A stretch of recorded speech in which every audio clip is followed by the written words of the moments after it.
Minha gente, vocês estão vendo minha comida, né? Teve uma menina que comentou no meu vídeo que minha comida é uma gororoba.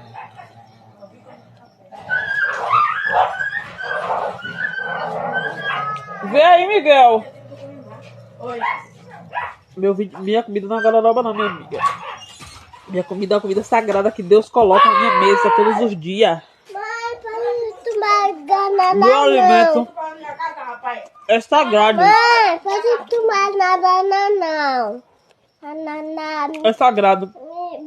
E pra eu botar 1 quilo de carne dentro de casa é com esforço, viu?